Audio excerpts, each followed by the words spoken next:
Chaque jour, Charles et Carole vous présentent la leçon de l'école du sabbat.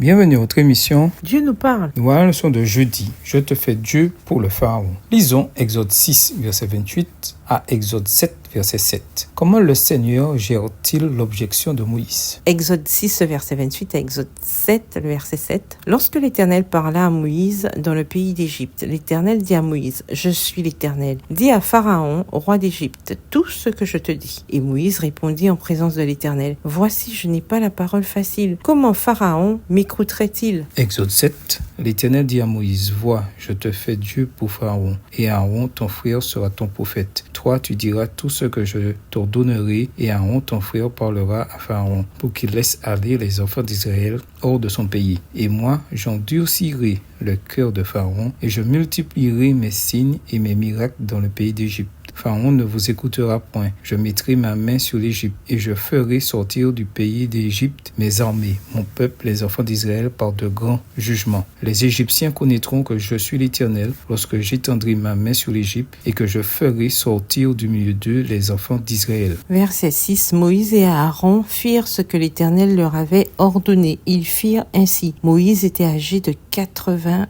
ans et Aaron de 83 ans lorsqu'ils parlèrent à Pharaon. Dieu se présente à Moïse en tant que Yahvé, ce qui signifie qu'il est le Dieu proche, personnel, le Dieu de son peuple et le Dieu qui est entré dans une relation d'alliance avec eux. Ce Dieu immanent ordonne de nouveau à Moïse d'aller parler avec le Pharaon. Moïse, qui manque de confiance en soi, émet une nouvelle objection. Comment le Pharaon m'écouterait-il ? On voit ici à nouveau l'humilité de Moïse et aussi sa volonté d'échapper à cette tâche. Mais pour l'instant, on ne peut pas dire que ces tentatives soient très fructueuses. Quand Dieu ordonna à Moïse de retourner voir Pharaon, Moïse manqua de confiance en soi. Le terme aral sepataïm, littéralement lèvres incirconcises, utilisé ici pour exprimer la difficulté de Moïse à s'exprimer, Exode 6, versets 12 et 30, ressemble à l'expression qui se trouve dans Exode 4, verset 10, de la peine à m'exprimer. Extrait de Andrews Bible Commentary, Old Testament, commentaire biblique Andrews, chapitre Exodus, Exode,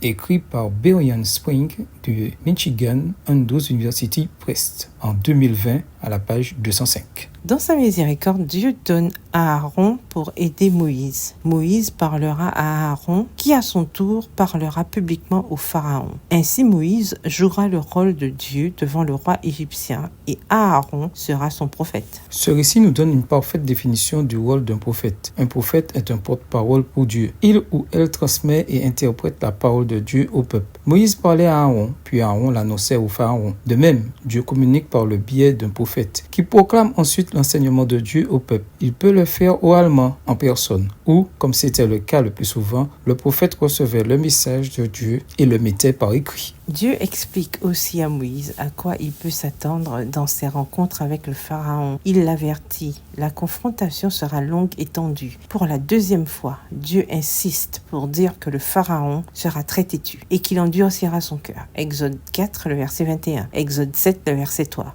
Mais l'issue sera positive, car les Égyptiens sauront que je suis le Seigneur. Exode 7, le verset 5. C'est-à-dire qu'au milieu du chaos qui s'ensuivra, Dieu sera glorifié. Dans cette tentative d'échapper à la responsabilité que Dieu voulait lui confier, Moïse se retrouva à court d'excuses. Quelles excuses peut-on invoquer pour échapper à ce que nous savons être la volonté de Dieu pour nous? Au revoir. Et à demain si Dieu veut. Dieu nous parle. Chaque jour, Charles et Carole vous présentent la leçon de l'école du sabbat.